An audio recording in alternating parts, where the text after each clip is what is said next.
এখন অনেক একা হয়ে গেছি, কেমন জানি লাগতেছে। বাবা খুব ভেঙে পড়ছে, আম্মু খুব ভেঙে পড়ছে, আমার কোনো কিছু ভালো লাগতেছে না। আমি অনেক একা হয়ে গেছি, কেমন জানি লাগতেছে। আমার মা অনেক ভেঙে পড়েছে, এখন চার দেয়ালটা আর বাসা মনে হচ্ছে না, কিছুই ভালো লাগছে না আমাদের। এখন চার দেয়ালটা মনে হইতেছে কি আর বাসা না, আমার বাসা থাকতে ইচ্ছা করতেছে না।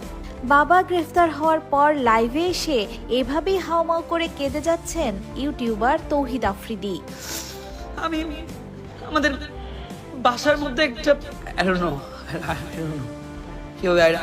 আমি জানি না।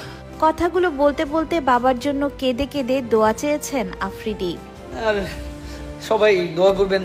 আফ্রিদির বাবা বেসরকারি টেলিভিশন মাই টিভির চেয়ারম্যান মোহাম্মদ নাসির উদ্দিনকে রাজধানীর গুলশান থেকে গ্রেফতার করেছে ঢাকা মহানগর গোয়েন্দা পুলিশ ডিবি। বাবা, তোমার সন্তান হয়ে আমি অনেক প্রাউড ফিল করি। তৌহিদ আফ্রিদি তার বাবাকে অনেক ভালোবাসেন, প্রায় সে বাবাকে নিয়ে সোশ্যাল মিডিয়ায় ইমোশনাল কথা বলে।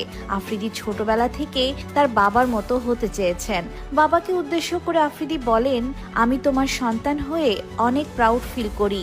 তুমি এমন বাবা যে আমাকে প্রত্যেকটা মুহূর্ত শিখাচ্ছ বাবা। বৈষম্য বিরোধী আন্দোলনে যাত্রাবাড়ি থানায় রুজুকৃত হত্যা মামলায় গ্রেফতার করা হয়েছে আফ্রিদির বাবা নাসির উদ্দিনকে। বিষয়টি নিয়ে তৌহিদ আফ্রিদির মা এবং পরিবারের সবাই অনেক দুশ্চিন্তায় আছেন। আওয়ামী লীগ সরকার পতনের পর থেকে তৌহিদ আফ্রিদি ও তার বাবা মাই টিভি চেয়ারম্যান নাসির উদ্দিন বেশ রাজনৈতিক তোপের মুখে আছেন।